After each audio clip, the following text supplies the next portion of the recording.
பலருக்கும் தெரியாத ராஜேந்திர சோழனோட ஒரு சிற்பம் பத்தி ஒரு புக்ல பார்த்ததுக்கு அப்புறம் நம்ம தேடல் ஆரம்பிச்சது. ராஜேந்திர சோழன் அவரோட குடும்பத்தோட இருக்கிற மாதிரியான இந்த சிற்பம் மானம்பாடிங்கிற கோவில்ல இருக்குன்னு பார்த்தோம். அந்த கோவிலுக்கு நேர்ல பயணிக்கிறதுக்கு முன்னாடி சில ஆய்வு நூல்கள் மூலமா பல விஷயங்கள் தெரிய வந்துச்சு. 1000 வருஷத்துக்கு முன்னாடி அந்த கோவில்ல இருந்த நொந்தா விளக்கு, அங்க கொண்டாடப்பட்ட சித்திரை திருவிழா, அங்க நடந்த தமிழ் கூத்து, இது எல்லாம் அந்த காலத்துல எப்படி இருந்திருக்கும்னு விஷுவலைஸ் பண்ணோம். இப்ப ராஜேந்திர சோழன் சிற்பத்தை தேடி மானம்பாடிக்கு வந்து சேர்ந்தாச்சு. ஹைவேல காரை பார்க் பண்ணிட்டு நடக்க ஆரம்பிச்சேன். உடனே கோவில் வந்துருச்சு. கோவிலுக்கு உள்ள போவோன்னு தொடர்ந்து நடந்தேன். ஆனா கோவில் கோபுரம் இடிஞ்சு போய் கட்டைகளை போட்டு தடுத்து வச்சு வெளியில பூட்டு போட்டு வச்சிருந்தாங்க. ஏதோ சரியில்லைன்னு தோணுச்சு. கோபுரம் வழியா உள்ள பார்த்தா ஏதோ வெட்ட வெளி மாதிரி தெரிஞ்சது. நல்லா கவனிச்சு பார்த்தா கோவில் செதஞ்சு போய் எல்லா இடத்துலயும் கல்லா செதறி கிடந்துச்சு. எங்கடா போச்சு மானம்பாடி கோவில்னு அலறணும்னு தோணுச்சு. திடீர்னு ஒருத்தர் எங்களை கோவிலோட சைடு வழியா உள்ள விட்டாரு. நான் ஓடி போனேன். கோவிலோட பேஸ் மட்டும் இருக்கு. சுத்தி எல்லா இடத்துலயும் கல்லா கிடந்தது. எனக்கு ஒண்ணுமே புரியல. நிஜமாவே இதுதான் மானம்பாடியா இல்ல நான் தப்பான இடத்துக்கு வந்துட்டேனான்னு யோசிச்சேன். தொடர்ந்து நடந்தேன். ஒரு மேடல ஏறினா நீளமா ரெக்டாங்குலரா ஒரு பகுதி வந்துச்சு. இது வேற ஒன்றும் இல்லை, மானம்பாடி கோவிலோட முகமண்டபம்.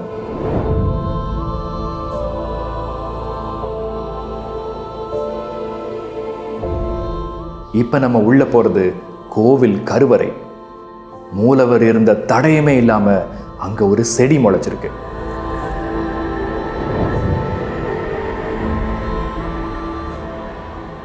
இங்க பாருங்க, சண்டிகேஸ்வரர் சன்னதி. பக்கத்துல அம்பாள் சன்னதியை பாருங்க. எத்தனையோ கல்வெட்டுகளை தேடி வந்தேன், ஆனா ஒன்ன கூட பார்க்க முடியல. ஒரு நிமிஷம் தலை சுத்தி ஒரு ஓரமா உட்காந்துட்டேன். அதுக்கப்புறமா தான் இன்டர்நெட்ல ஒரு விஷயம் வாசிச்சது ஞாபகம் வந்தது.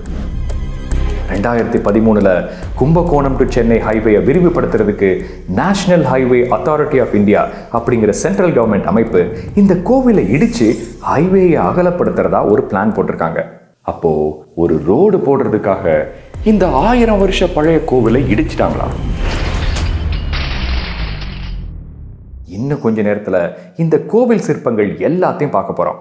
ஆனா அதுக்கு முன்னாடி உங்களுக்கு சில முக்கியமான விஷயங்கள் சொல்லணும்.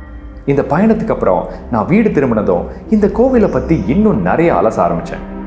இந்த கோவிலுக்கு என்னாச்சுன்னா, 2013 நெடுஞ்சாலைத்துறை கும்பகோணம் டு சென்னை ஹைவேயை விரிவுபடுத்தணும்னு போட்ட பிளான் படி மானம்பாடி கோவிலை இடிச்சு அந்த வழியா ஹைவே போட தயாராகிறாங்க. இதை கேள்விப்பட்ட வரலாற்று ஆய்வாளர்கள், ஆர்வலர்கள், பொதுமக்கள் இதை எதிர்த்து போராட்டம் பண்ணி பெட்டிஷன் போடுறாங்க.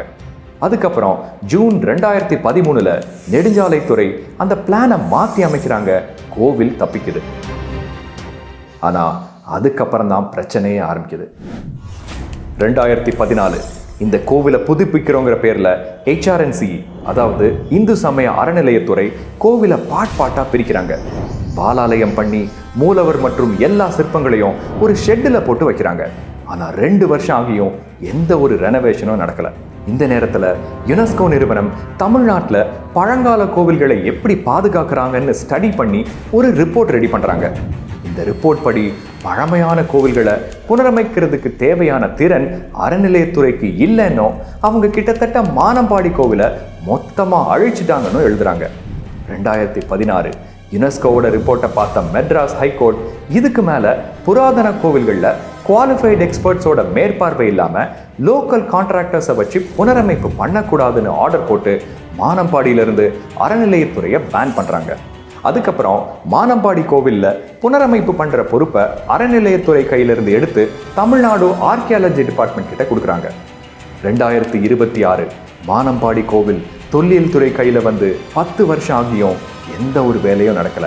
கோவில் இன்னும் வேகமா அழிஞ்சிட்டு இருக்கு. அப்போ சென்ட்ரல் கவர்மெண்ட் ஹைவே போட்டனால கோவில் அழியல, நம்ம ஊர்ல அதுக்கு தேவையான கவனம் கொடுக்காதனால தான் இந்த நிலை.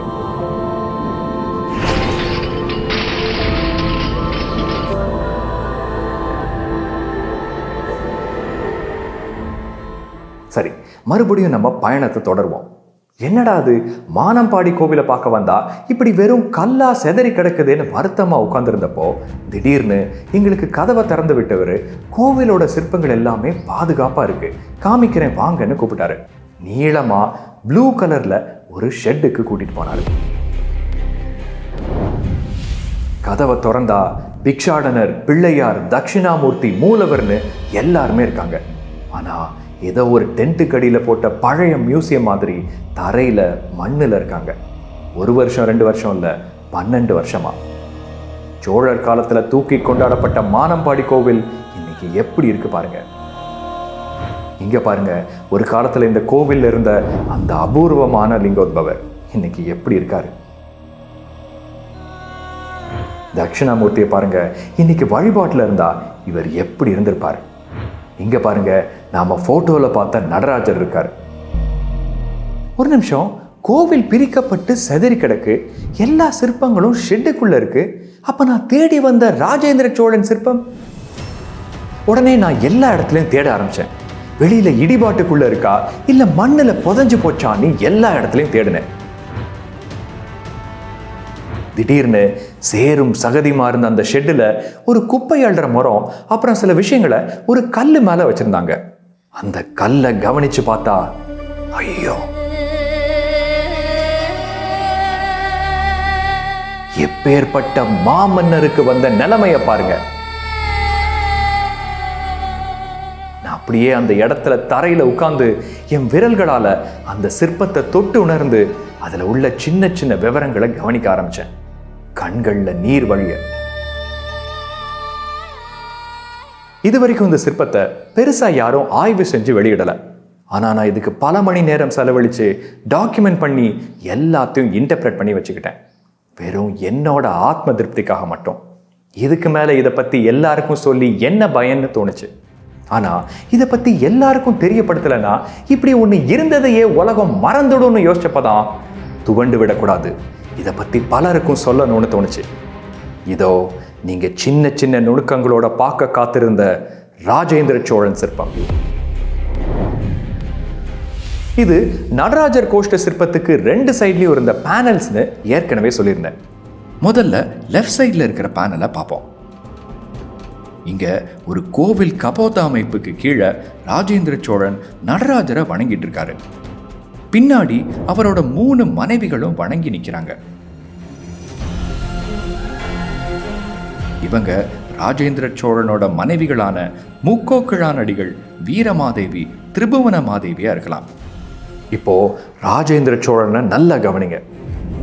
பெரிய கொண்டை போட்டு முகத்துல எவ்வளவு பெரிய மீசை பாருங்க. அதை கூட தத்ரூபமா காட்டியிருக்காங்க. இடுப்புல உடைவாள் கூட தெரியுது.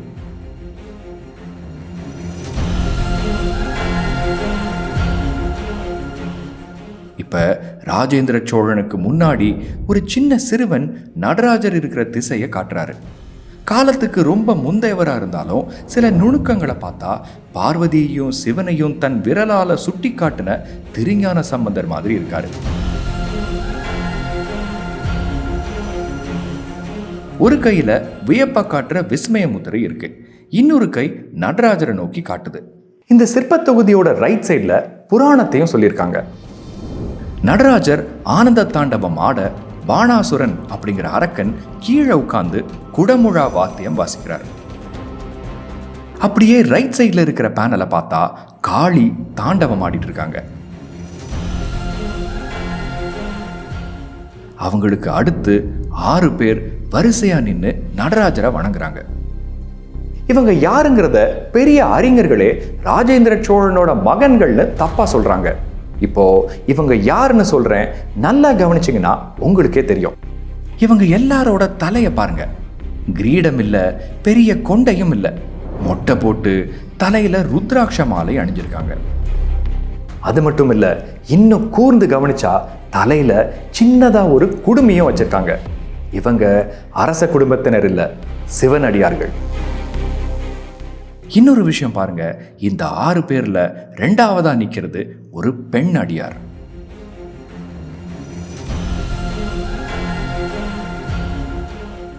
அப்போ ஒரு சைடுல மன்னரோட குடும்பம், இன்னொரு சைடுல சிவனடியார்கள், இவங்க எல்லாரும் சேர்ந்து நடராஜரோட ஆனந்த தாண்டவத்தை நேர்ல பார்க்குற மாதிரி பண்ணியிருக்காங்க. வரலாறும் புராணமும் ஒன்னா பிணைக்கப்பட்ட ஒரு பொக்கிஷம். எப்படி இருக்கு பாருங்க. மக்குட ஸ்ரேணி ரத்னேஷு சாசனம் ஏதத் ராஜேந்திர சோழஸ்ய பரகேசரி வர்மணக. இப்படிப்பட்ட பொக்கிஷத்துக்கு இன்னைக்கு இப்படி ஒரு நிலைமை.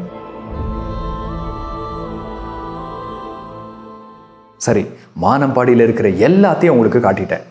ஆனால் நான் இங்கே எத்தனை விஷயங்களை தேடி வந்தேன். நொந்தா விளக்கு, சித்திரை திருவிழா, நம்பி நங்கை குளம், தமிழ் கூத்து எல்லாம் போச்சு. இங்கிருந்து மலேசியாவில் இருக்கிற கடாரம் வரைக்கும் வென்ற ராஜேந்திர சோழரை இன்னைக்கு ஒரு ஓட்ட ஷெட்டில் பூட்டி வச்சிருக்கோம். என்ன சொல்றதுன்னு தெரியல.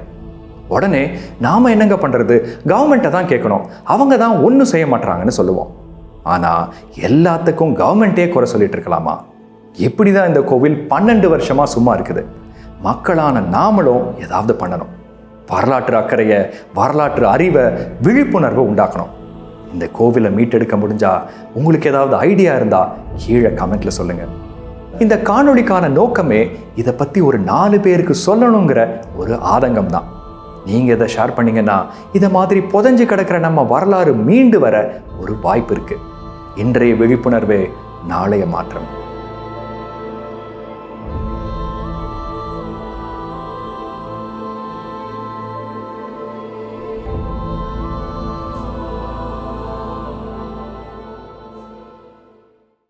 சரி, ராஜேந்திர சோழனை தேடி இதுவரைக்கும் எத்தனையோ பயணங்கள் செஞ்சிட்டோம். ஆனா ரொம்ப முக்கியமான ஒரு பயணம் இருக்கு. இதுக்கு மேல அப்படி என்ன இருக்குன்னு கேக்குறீங்களா? பூர்வ தேசமும் கங்கையும் கடாரமும் கொண்ட ராஜேந்திர சோழனை கடாரத்துக்கே போய் தேட போறோம். நம் பயணம் தொடரும்.